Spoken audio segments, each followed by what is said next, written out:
Halo, selamat malam waktu Belanda ya. Baru saja selesai nih pertandingan antara Fulham lawan Manchester United. Alhamdulillah ya bisa menang 1-2. Pertandingan yang menurut gua ya cukup menarik lah ya. Dari line up dulu ya.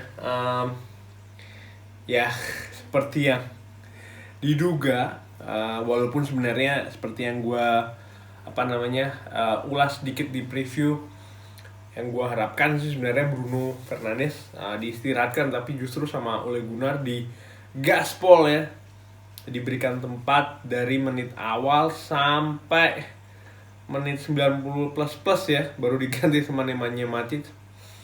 Jalannya pertandingan sendiri di babak pertama ya kita kebobolan dulu ya, karena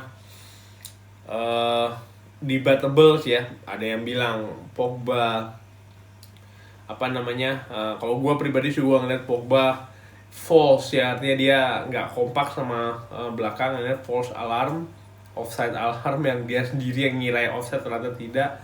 Ada juga beberapa cuplikan yang menunjukkan mungkin itu jatahnya Bailey untuk covering ya. But then overall in general lini belakangnya kurang solid ya, dan ini mampu manfaatkan oleh Fulham 1-0. Sebenarnya ketika 1-0 tadi itu gua agak sedikit deg-degan ya. Kenapa? Karena dengan ciri khas permainan Fulham yang memiliki pertahanan yang cukup ketat ya, unggul dulu nih seperti kayak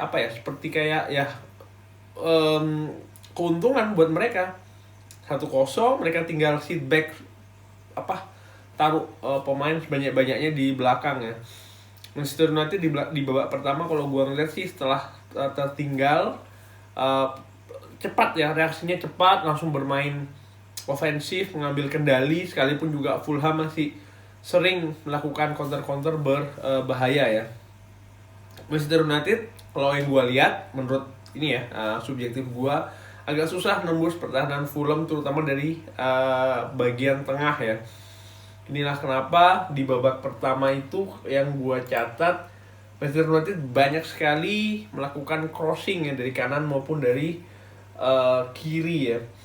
Dan sekitar ya 16 kali crossing ya, dan hanya 3 yang berhasil. Kenapa kok gagal ya? Karena Fulham banyak numpuk pemain di tengah ya. Jadi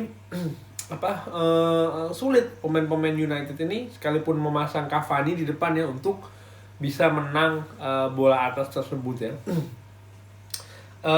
Ya sekalipun United menguasai pertandingan seperti yang gue tulis di Twitter, susah ya, atau tidak klinikal ya katakanlah ya. Jadi peluangnya pun juga kurang banyak sih, kurang menggigit lah katakanlah di babak pertama ya. Ada tercatat Bruno Fernandes terkena mistar, lalu akhirnya mampu 1-1 Cavani ya. Kalau gue lihat sih, subjektif gue agak sedikit beruntung ya, karena kiper dari dari Fulham ini, si Areola ini gagal ya menangkap dengan lengket crossing dari Bruno, dan bola jatuh ke Cavani 1-1 ya. Memasuki babak kedua, Manchester United lebih dominan lagi, lebih menyerang lagi, sekalipun Fulham lebih rapat lagi ya kalau gue lihat sih. Jadi banyak sekali pemain dengan jersey hitam dan putih kalau dilihat di daerah at least sepertiga terakhir lah ya, atau di kotak penalti ya. Jadi numpuk pemain banget ya. Dan ya akhirnya gol pecah kebuntuan dari Pogba. Gue pikir sih ya memang seperti itu ya, United agak susah menembus pertahanan, numpuk pemain di tengah banyak banget. Fulham di tengah bagian belakang ya, artinya di daerah sendiri tuh sangat banyak sekali, sering hanya menyisakan 1 orang di depan. Bahkan Manchester United masih babak kedua ini kalau gue catat ya, masih sering juga melakukan crossing, sekalipun tidak sebanyak babak pertama ya. Tercatat ada 12 kali crossing Manchester United ini, dan hanya 2 yang tepat terkena sasaran ya. Kenapa ya? Lagi-lagi mereka numpuk pemain di depan gawangnya banyak sekali ya. Akhirnya pecah kebuntuan dari gol dari luar kotak penalti yang diciptakan oleh Paul Pogba ya. Which is kalau buat gua sih ya, ini salah satu solusi ya.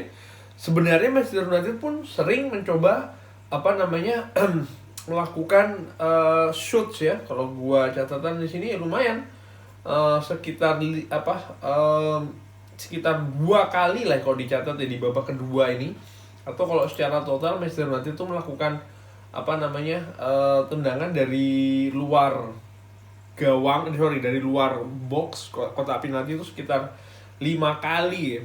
Dan yang sampai ke kiper itu tidak banyak, karena terblok belum sampai ke sana sudah, karena padatnya pemain Fulham di depan gawang mereka sendiri yang mengakibatkan kesulitan. Di samping itu penampilan Areola seperti yang gua singgung di preview yang memang cemerlang ya. Tercatat dia melakukan total 3 save penting ya di pertandingan ini, yang tentu saja kalau tidak ada dia mungkin bisa bisa berbeda ceritanya ya.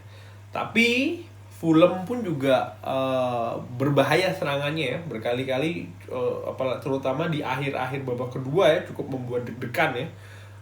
Beruntung ya pertahanan Manchester United solid.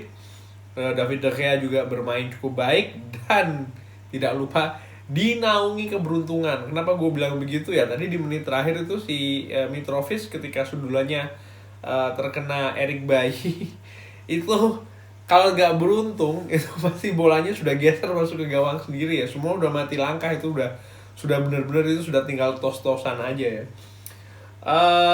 Dengan hasil ini disyukurin sih ya, patut bersyukur kita karena Manchester United kembali lagi ke peringkat pertama ya.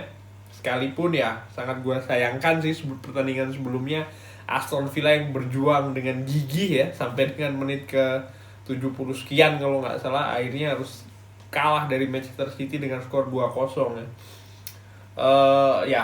Dengan hasil ini Manchester United sudah mengarungi setengah kompetisi dengan 19 kali main, 40 poin.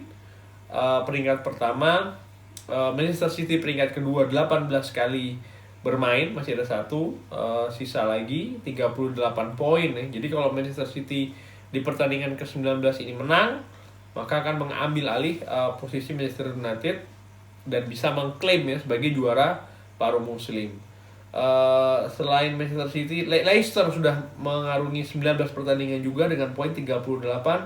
Liverpool di posisi keempat 18 kali main 34. Tottenham juga 18 kali main 33. Nah yang seru nih Everton ya, 17 kali main 32. Kalau dia bisa menang 2 kali tambah 6 38 ya, bisa masuk ke 4 besar. Ya gue sih walaupun engal sedikit tapi cukup puas lah ya dengan penampilan Manchester United. Artinya ya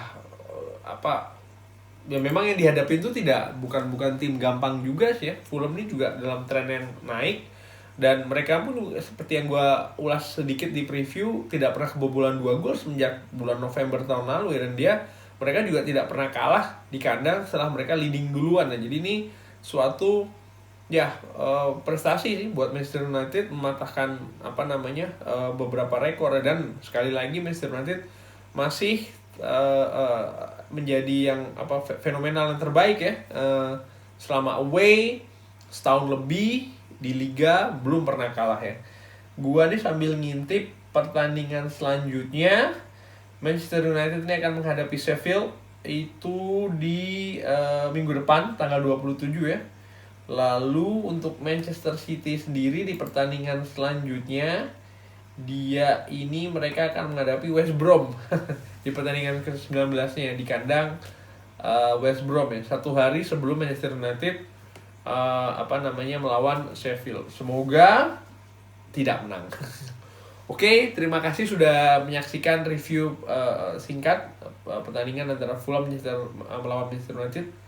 Alhamdulillah sekali lagi 3 poin, masih kokoh di puncak. Terima kasih sudah menyaksikan. Jangan lupa like-nya, jangan lupa subscribe-nya juga. Tetap ikutin video Football Belanda. Terima kasih.